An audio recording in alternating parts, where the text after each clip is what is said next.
Cool. Thanks for kicking that off, Sam. Welcome, everyone. This is going to be the last dev call of the year because the next one is going to be close to the holidays and folks are going to be traveling. And we only did one last November, so it's the last one for the year. Before we get started, to give a quick overview, we have a few Farcaster topics. We have a few Warpcast-related topics that we're going to talk through. And as always, if folks have questions, feel free to drop them in the chat box. We're happy to take them as we go. You're also welcome to unmute and ask questions. I'll usually pause after every section to give people some time and space to ask questions. If there's something that we're discussing that's not on this agenda, which I will share in the chat, again, feel free to post and we can discuss it today. I want to make sure we cover everything on people's minds because it's going to be a while before we meet in person again. Cool. With that said, let's get started to talk about the next Farcaster release. Is Sanjay, if you're here, do you want to give the overview?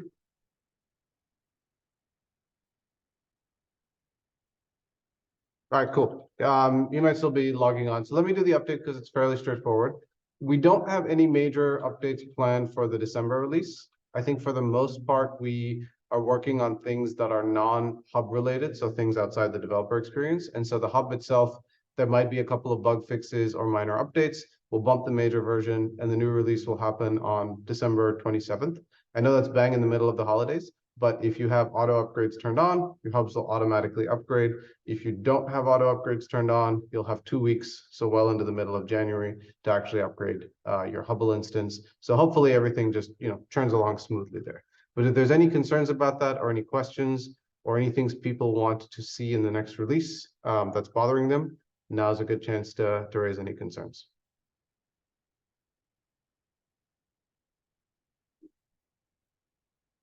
Cool, we'll keep rolling then. Second update. So we actually did a developer survey about a couple of weeks ago. Thanks to everyone who filled it out. And I posted a more detailed breakdown of like all the responses on Warpcast. I can share the link here after this if you'd like to see it. But the TLDR, all it came down to was one, documentation was the biggest pain point for a lot of folks. Spread out across a bunch of places, fragmented, out of date, lots of issues. And so Sanjay, myself, and Connor have all spent a bunch of time over the last few days rewriting the documentation site. We're starting to merge it in bits and pieces, but give it another week, and I think we'll have all of the major pieces out. And this should address most of people's concerns. If there are, as always, if there are specific pieces or things that you haven't seen documented that you're like, I'd like to see this documented, feel free to just tag us on Warpcast, drop it in the chat, and we'll make sure all of that's added. But the high level is we're going to have a few different sections. There's a learn section, which just orients people with the protocol. There's a developer section, which is going to go really deep into a bunch of examples for all kinds of little tasks and things that people want to do with end-to-end tutorials. And then there's going to be a reference section that's more like a high-level API reference guide where you can just see all the different endpoints on Hubble, on the Farcaster name server, and all the different services and pieces that we have. And rather than doing this across different sites, which we've done before, we're all going to do this on a single site, so it's just easy to jump back and forth between the different pieces. Cool. Any questions on that before I keep moving forward?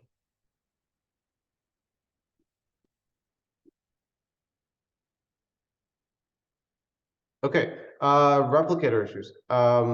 The other priority on the dev survey was issues with the replicator. So we've actually been triaging them, and Shane is putting together a plan today of how he wants to tackle them and in what order. We're exploring a bunch of different things, from fixing the bugs that are known, but also things like snapshot replication. So when you spin up a replicator, just like the Hubble, instead of syncing from scratch, it'll actually download a snapshot, and so it'll kind of speed up the initial Postgres database seed. You can always turn it off if you want to do a sort of untrusted, I want to verify everything mode. But for folks that are just spinning this up constantly, that should be a pretty significant speed up of getting your initial replicator set up and moving on. So we will probably share something async by the end of day today on what the actual plan is and what issues we're going to fix up this month. And hopefully that improves the experience for a lot of folks like Nanar and others who've been heavily using replicators and giving us feedback on all the things that could be better. All right, any questions on replicators? Any other pain points that I didn't touch on that we should cover?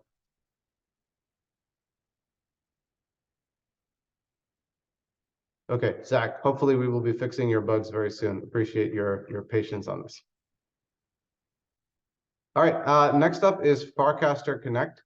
So Horsefax and I have been doing a bunch of work on this one. Horsefax, do you want to give the quick update on where we are? Yeah, so there's a link here in the Notion to this rough draft. Thanks to everyone who's given some feedback on this, both in the Notion doc and on Farcaster. There's a thread going. But yeah, this sort of lays out our goal with this initial V1 implementation that's described in here is basically kind of a simple, easy to use prototype that allows authentication through Warpcast. So we're going to run a Farcaster Connect server. For now, that's going to be kind of a centralized, trusted server, but an open source repo. So we're deploying this along with some npm packages in a new monorepo, which I also linked in the dev doc here. If anyone wants to go check out the new monorepo on GitHub, it's very much like the hub monorepo if you've used that. So it's going to bundle together the server app itself, this new Connect server, and some npm packages that'll be used for connecting up with Farcaster Connect. So yeah, goal of this V1, which we are planning to ship before the holidays here, is just kind of a simple prototype that allows you to authenticate with Warpcast wallets.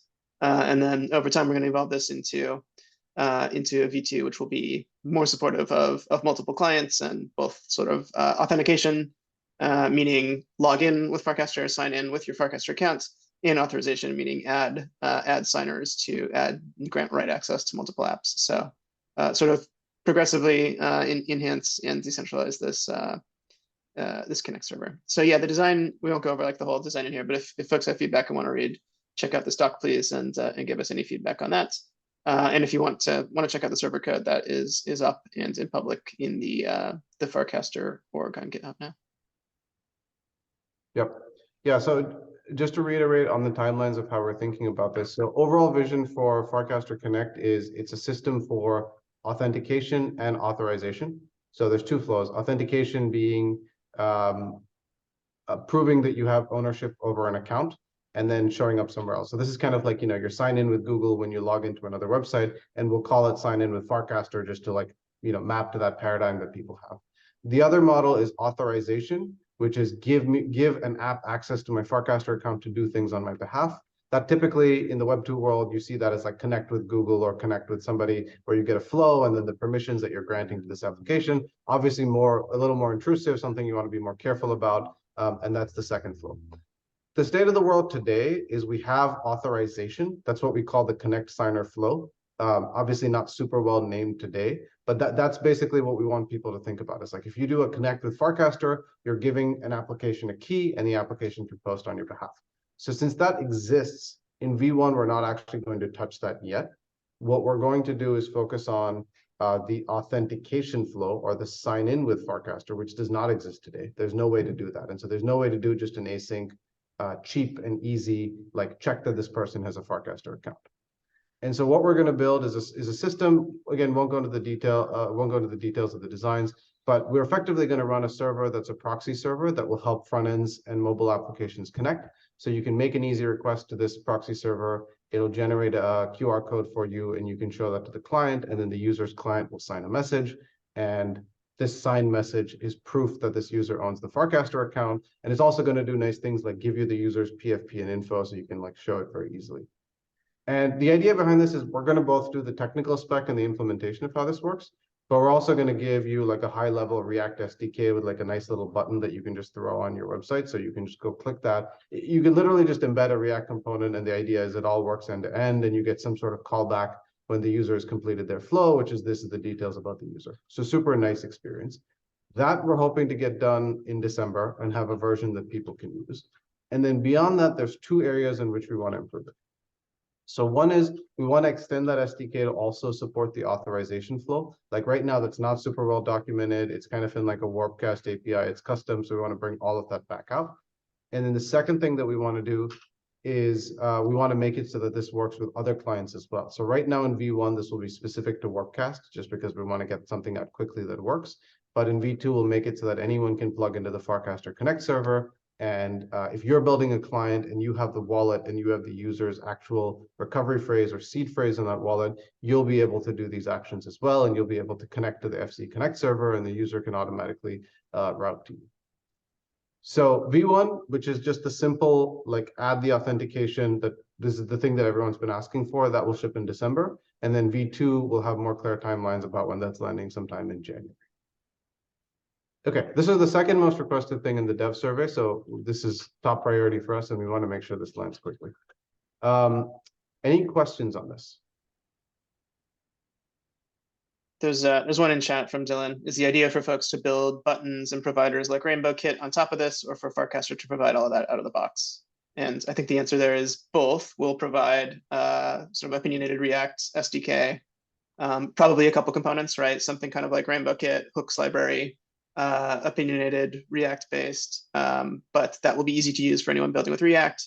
Then kind of the client library underneath. So if you think like WAGMI and VM, that sort of design where we have a client underneath that can be plugged into any number of UI frameworks or tools or work with React Native and in other contexts. So folks who want to build can build with that, that middle layer, and folks who just want the opinionated client to plug in out of the box can use the Rainbow Kit like React hooks. Yep. Any other questions on Farcaster Connect? I had a question. This is more like nuance in the terminology. You mentioned this is an authentication plus authorization flow, but this seems like an authentication only flow because the information that's being shared is public, right? There's no resource that the user or like Warpcast owns that is being shared with the developer. Is that correct? Yeah, so to be super clear, the V1 is purely authentication. So in V1, we're just, so basically authentication and authorization. We already have an authorization flow. That's like what we call the request to signer flow that exists. And the V1 of this is just going to ship purely authentication. So you're going to have a version of the world where you can do that. And then the idea for V2 is to actually extend the same UI kit, the like little button where it says connect, so that developers can plug into either flow. Because right now there's no way to just show a button. So you as a developer can take the button, the Farcaster Connect button, and you can set a property on it, and you can make it say either sign in with Farcaster, which will kick the authorization flow off, sorry, the authentication flow off, or you can say connect with Farcaster, which will click the authorization flow off. And the idea is that you don't have to spend a lot of time thinking about how to make all of that work, how to get the QR code, how to pull the server for the response. It's sort of a one-click, really dumb and simple. You show this component to the user, it'll handle all the UI, and it'll tell you when it's done, or you can specify a timeout, and it'll tell you if the user did nothing, and then you can handle it from there from your application. Makes sense. In that vein, the scopes, like OAuth2 scopes, seem to be missing from this iteration of the document. I'm guessing like once we get to the authorization piece, we'll add in like OAuth scopes where the developer can choose read and write or. Well, so it's a little simpler in our model than OAuth, and this is where the relationship between OAuth and the way we implement authorization starts to break down a little, and they're not quite the same abstraction. The read flow we just think of as the sign in with Farcaster flow. So you trigger that flow, you get read access, and you're done.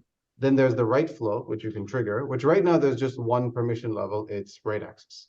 And that's just the way it's implemented on the protocol, right? If you get a key to an account, you can publish as that account, and there's no sub permissions of like, I can just write to this or I can just read from this. So you basically have two flows, read or write. And if you can read, you can get all the public data. If you can write all the data to the account. At some point in the future, if we do allow more fine-grained permissions at the protocol level to say like, hey, you can only like get a time-bound key, or you can get a key that can only change your profile, then we might actually add more fine-grained scopes. But right now, since it's not supported at the protocol level, the choice for the developer and the user is very simple. It's either prove that I own this account, and everything's public, so there's no notion of private read access, or give me write access, and then I can write public data. Sounds good. Cool. Cool. I'm just quickly scanning through the docs, scanning through the chat box. Doesn't look like there are any other questions. Last call for questions on this before I move on.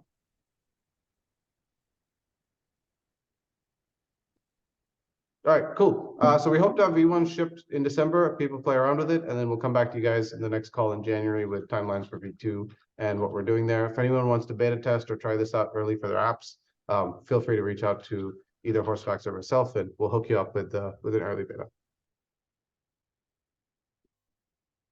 Okay, few other topics that we want to chat about. First one is direct casts. I don't think Cassie could make it today, so let me give the quick update on where we are with direct casts. So a long story short, we've been working to get direct casts to web, and we thought we were really, really close. We actually found a really cool solution with Google Chrome that allowed us to use passkeys in Chrome to store your seed phrase, which we could then derive your direct encrypted key. We built a prototype, everything looked wonderful, it was ready to ship. And then Google changed the way that feature works and said, hey, we're no longer going to support this. We're going to do this other thing called PRF, and that'll come out a year from now, maybe. And so that kind of put us in a bind where we, weren't going to be able to ship direct cast on web as we were excited to. And the thing that I think we realized is that, like, look, support for storing secrets in passkeys is going to come to all browsers in the next year. It's going to be the best possible user experience because you can rely on Google and Apple and Windows to sync all of your stuff, and so you never lose your keys, and it's very safe and secure. But it is crappy today. It works on mobile, on Apple. It's not, and it is crappy on web, and so we can't really ship this thing on web. And the number one feature request from users was direct cast on web.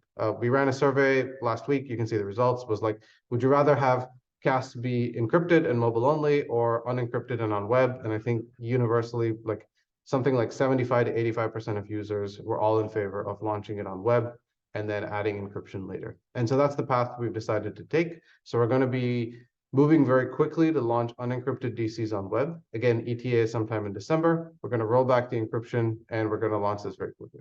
We're going to revisit encryption once Google and other browsers end up supporting passkeys correctly. Safari actually does this pretty well, but only a small fraction of our users use Safari right now.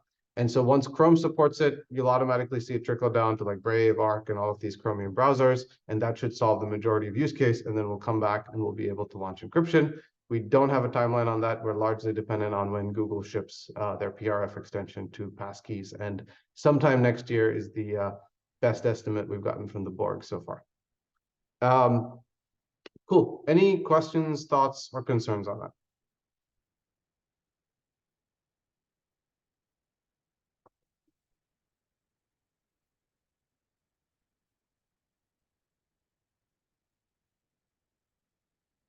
Nope. Okay, great. We'll keep rolling, and we'll touch on invites really quickly.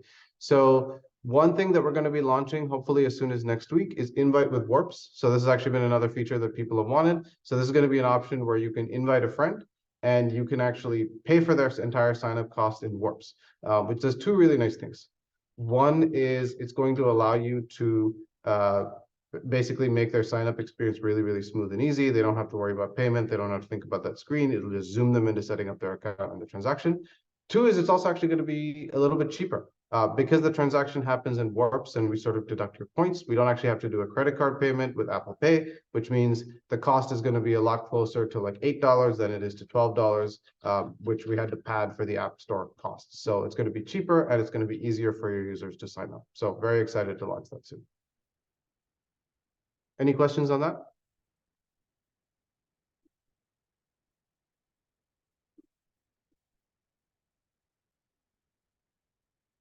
All right. Last topic, channel improvements. So what are the other big things that we're focused on right now is making channels better for users and making channels permissionless. So you're going to see this week a whole set of channel UI improvements. You probably saw yesterday we launched the new sidebar and the new favoriting system, which makes it easier to manage large groups of channels. Philosophically, one of the sets of things we're doing is we want to move towards an experience where channels don't feel stressful. Right now, they're a little bit like Slack. There's a lot of unread notifications. There's a lot of management. There's a lot of Chrome, and it feels a little bit like work. And we want it to feel a little bit more fun and a little bit more optional. So giving people the ability to just browse the home feed and get all the stuff that they want by default, and maybe drive them towards one or two channels that they engage with often, but then giving power users and channel owners the ability to go super deep when they want to, get into a channel page and engage with that channel page. So that's the broad concept. You'll see a bunch of changes rolling out today, tomorrow, over the next few weeks that move us iteratively in this direction. So that's one train of things that's happening. Once those UI improvements land sometime next week, we also want to launch permissionless channel creation. And so what this is going to mean is anyone is going to be able to create a channel. There's a namespace just like usernames. It's off-chain for now. It's just sort of controlled by Warpcast. You can create a new channel. If you create a channel, you'll become the channel lead. We're going to have a fee associated with channels, so people don't, click the button and make like 20,000 channels and register all the names. So there's going to be a fee in warps to prevent people from just like grabbing all the channel names. And once you have a channel, the general idea is you have some tools to moderate that channel. So you can boost cast, you can hide cast that are low quality. You can set a description, a code of conduct for how you want people to behave in that channel, and things like that.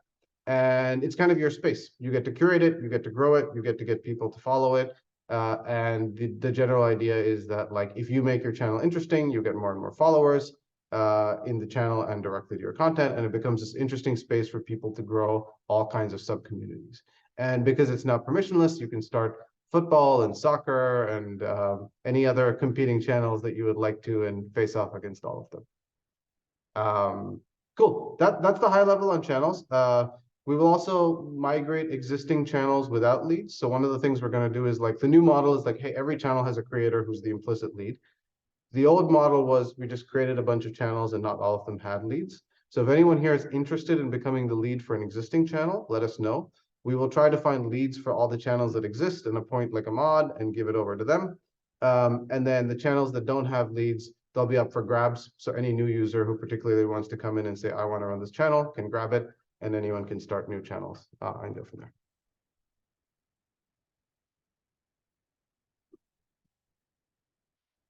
All right. There's some technical details on how the channels are implemented. They still follow FIP2. They're still at the protocol level in terms of being able to filter by them and all of that. So we'll share like a doc with all the fine-grained details sometime later this week or next week. But I expect them to just continue to work across all the clients that are integrating with them today. The only thing that will be slightly more this thing. So yeah, sorry. Question about like timelines and criteria to push channels to the protocol. So right now, all the channel content is going to be pushed to the protocol. We're just using FIP2 URLs. The new channels will have a URL that has some namespace under like warpcast.com. So it'll be like warpcast.com/channels/football, which indicates that, like, hey, Warpcast created this channel. So you have that context when you're rendering it in your application, but it is a public channel. So you know that anyone can get access to the data, anyone can display the data. The stuff that is specific to Warpcast today is a few things.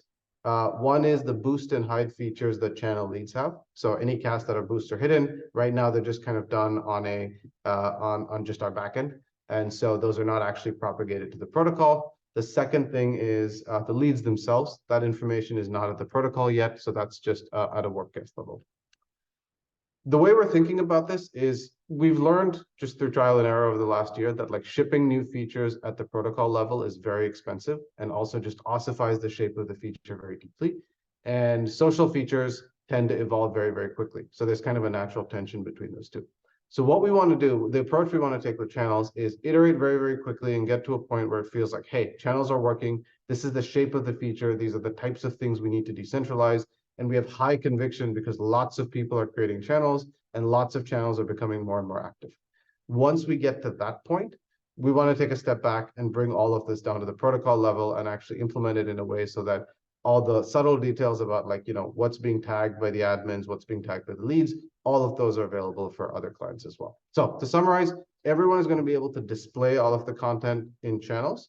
Some of the moderation actions like boost and hide, that's still Warpcast specific. And if channels work really well and they're going great, then we will find a way to bring them back to the protocol once we have conviction that channels are working great. Did that answer the question?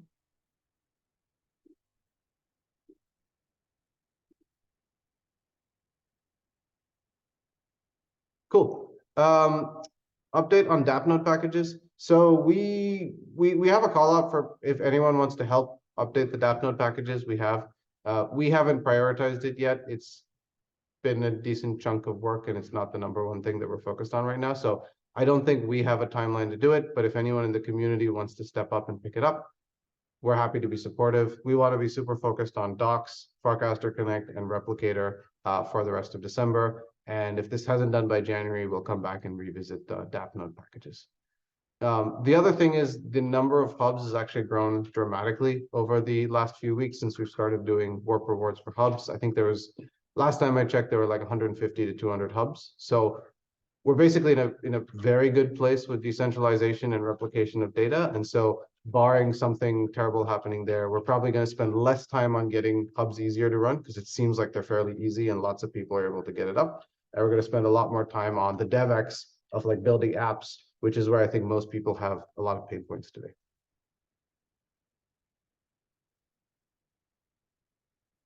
Would there be any interest in opening up non-permissionless data actions via API? The short answer is we don't want to do that until we have conviction that the features are in the shape they are. The same problem, basically the challenge that Dan and I and the team have run into is that like we need to be able to change features and permissions and things quickly to understand what works and what doesn't. And so being able to like every week change the shape of something is really useful. If we expose an API and then we change what comes back in the API every week while we're iterating to find this, like, okay, this is the shape of the protocol feature that everyone wants, that's going to be hugely frustrating for developers because you're going to integrate with one API and the next week this is gone and so on. And so the approach we want to take is just like full speed ahead, find the shape of the thing that works, and then ideally just drop it in the protocol and no Warpcast APIs whatsoever. So you're always able to read it and get it directly out of the protocol. And we want to take that approach.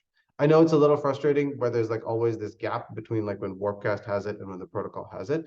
I think the challenge is if we do it the opposite way, if we spend a bunch of time building the protocol feature, we run the risk of spending a couple of months building a channels feature that just doesn't work and nobody wants to use. And we all integrate and build features and we don't get any daily users. And then we go back to the drawing board and then it becomes very difficult to remove or back down from that model. So we want to have high conviction that something is working or that feels like an important social primitive before we go and expose it to everybody. Dan, anything you want to add on that? Yeah, I think like we step back, one thing that Varun and I have increased conviction on is we need to be moving a lot faster in terms of iteration to find the thing that will grow the protocol. And so he mentioned, and I think we maybe made this mistake over the last 3 years is decentralizing too early in a kind of like focus on like, oh, like only way people are going to use this is credible neutrality. And the reality is daily active users for the protocol, they don't care. They care about the content. They care about like the social interaction. They care about the community. And if I kind of think about some of the developers on this call who kind of looked into kind of like going full-time on building a Farcaster client or raising a venture round, the number one piece of feedback is downgrowth, right? And so we are going to significantly hamstring our ability to find that downgrowth. And if you actually think about it, there are only so many shots on goal we can take over the next couple of years in terms of finding that. And so I actually think I want to set a really clear expectation, especially going into 2024, is Warpcast is going to be moving very fast to try to find that repeatable downgrowth because we think it's the existential issue for the protocol. And if we can do that, you're going to talk about 10, 100, 1,000x the number of users on the protocol that you can actually go get to use your app. And at that point, once we've kind of figured out the thing that can consistently grow the protocol, I think we feel pretty good about starting to move some of this stuff into the protocol. And I think if we've done anything over the last 3 years is when we commit to doing something on a reasonable time frame, we end up delivering. It just, we really, really believe the existential issue right now is not more decentralization or adding features to the protocol. It's get users, and get users is not build a feature in the protocol. It's actually iterate as fast as we can to find the new social behavior or growth mechanic for the overall protocol. I think it's easy to say, and a lot of you have been around for a while, and I think have some level of trust with us, is, oh, this is Warpcast trying to create something that is giving Warpcast an unfair advantage. And if we wanted to have Warpcast have an unfair advantage, we wouldn't have built the protocol. So the whole point here is we have to figure out how to drive growth, and that is the thing that will actually make Farcaster, the protocol itself, successful. Okay, that was my rant. Cool. Any questions on that?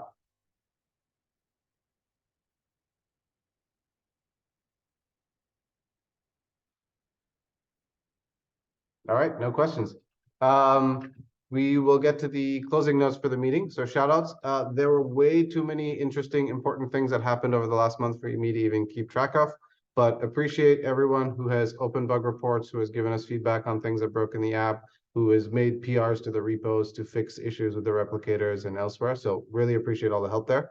And if there's one thing that we would ask that is continually more helpful is bug reports. If you have the time, we really appreciate them when they're GitHub tickets, especially for protocol level things. It makes it easy for us to keep track and not lose, but we appreciate reports of all kinds. So even if it's a Telegram ping or something in the dev chat or something you DM me, we really appreciate all of the feedback, and it helps us build a better protocol. So thank you. All right, last call for any other topics or things we should chat about. If there's none, we will close the meeting and reconvene in January.